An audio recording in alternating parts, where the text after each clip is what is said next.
खबर मैनपुरी से। पूर्व प्रधान सुरेंद्र देव ने 51 किलो की माला और चांदी का मुकुट पहनाकर संस्कृति एवं पर्यटन मंत्री जयवीर सिंह का किया स्वागत। मंत्री जयवीर सिंह ने च्यवन ऋषि आश्रम मंदिर के विकास कार्यों का लोकार्पण किया। बता दें 18 जनवरी पर्यटन एवं संस्कृति मंत्री उत्तर प्रदेश शासन जयवीर सिंह ने 491,45,000 रुपए की लागत से औंछा स्थित च्यवन ऋषि आश्रम के मंदिर के पर्यटन विकास कार्यों का लोकार्पण करते हुए कहा कि विधानसभा क्षेत्र मैनपुरी की जनता ने वर्ष 2022 में अपना आशीर्वाद देकर मुझे विधानसभा भेजने का कार्य किया।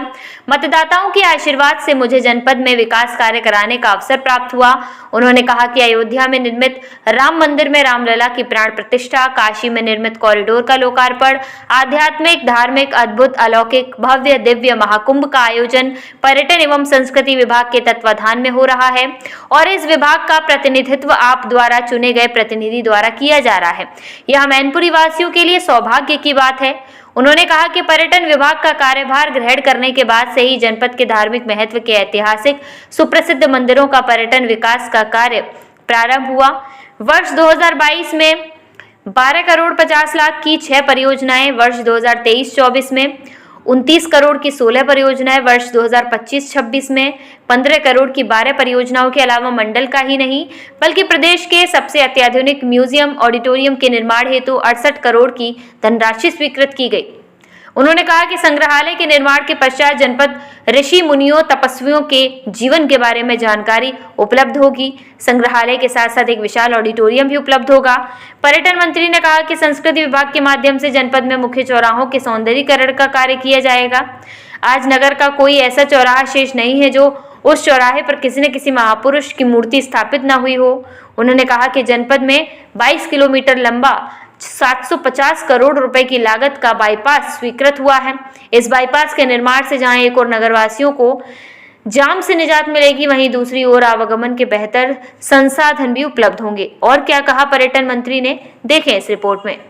आपको ऐसा लग रहा है, लेकिन यहाँ मैनपुरी जनपद की अगर बात करें तो यहाँ तमाम ऐसे जर्जर हालात में स्कूल है जहाँ कभी भी बड़ा हादसा हो सकता है, लेकिन उसके लिए कोई प्रयास नहीं, जिन्हें 4-4, 5-5 साल तक हो गए। सारे का रोड का सुदृढ़ीकरण हो कि अन्य व्यवस्थाओं निरंतरता से चलेंगी। योजना जो चालू हुई है यूपी में, इससे किस तरीके से लाभ मिलेगा लोगों को और जो विवाद आए दिन सामने आते हैं? देखिए, इससे 2-3 बड़े लाभ हैं। पहला ये है कि अब तक इसके कोई डॉक्यूमेंट राजस्व अभिलेख कब्जे घर बना है, मकान बना है, वो अपना घेरा बना है, लेकिन स्वामित्व को कोई अभिलेख न होने की वजह से नंबर 1 विवाद पैदा होते थे, कब्जे को लेकर झगड़े पैदा होते थे, आपसों में लठा फौजदारी होती थी और साथ ही साथ इस पर कोई किसी प्रकार का आर्थिक किसी बैंक से ऋण लेने की स्थिति भी नहीं होती थी। अब स्वामित्व में घरौनी बनने के बाद उस पर आप मालिकाना हक मिल गया। आप उस पर लोन ले करके अपने परिवार के लिए, अपनी खेती के लिए, अपने कारोबार के लिए ऋण भी ले सकते हैं। विवाद में आप पर राजस्व अभिलेख हैं तो विवाद की स्थिति खत्म हो गई। पुलिस का भी सरदर्द कम हुआ, चूँकि विवाद कम होंगे, झगड़े कम होंगे। बहुत सारे इससे लाभ मिलने वाले हैं और मैं समझता हूँ एक गाँव के लिए राजस्व की दृष्टि से, शांति और व्यवस्था की दृष्टि से और लोगों के मूल जो अधिकार हैं जिनको परंपरागत रूप से उनका कब्जा था लेकिन अधिकार नहीं थे, वो मिलने का काम माननीय प्रधानमंत्री की कृपा से हुआ है। आज बड़ा ही ऐतिहासिक मंदिर है ये च्यवन ऋषि का, जिसमें कि आपके द्वारा जो है इसका शिलान्यास किया गया है। ये च्यवन ऋषि की तपोभूमि है और क्षेत्र कौन सा है? करेल। जो लोग बातें करते थे करेल में विधानसभा, करेल किसकी थी? पहले जब उन्होंने बातें इस तरह की थी तब परिजनों स्वीकृत हो चुकी थी। वो करेल यहाँ के MLA उस समय अखिलेश यादव जी थे। इसके अलावा मार्कंडेय ऋषि का, वो भी करेल में ही है ना, वो भी लोकार्पित बहुत जल्दी होने जा रहा है।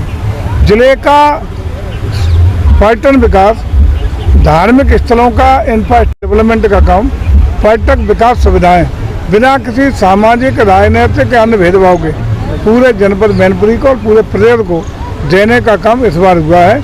और निश्चित रूप से इस जो सबसे इस ऊंचा क्षेत्र के लिए पवित्र स्थल है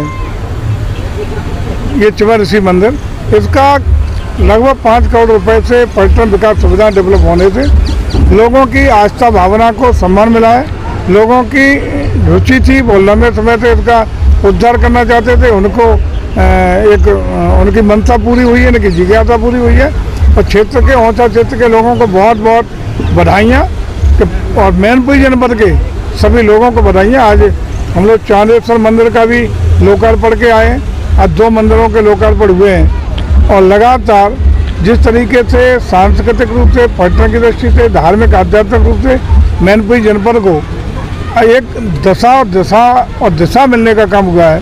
जिस तरीके से मैनपुरी का महानगर के रूप में विस्तार देने का प्रयास हुआ है, चाहे बाईपास के निर्माण की योजना की स्वीकृति हो, आने वाले समय में उत्तर प्रदेश आवास विकास पथों की नई आवास योजना शुरू होने की बात हो, हर चौराहे पर किसी न किसी महापुरुष की मूर्ति स्थापना करके भव्यता दिव्यता देने की बात हो, चाहे आगरा मंडल का सबसे बड़ा ऑडिटोरियम और म्यूजियम सीडीओ कार्यालय के बगल में मैनपुरी बनने की बात हो।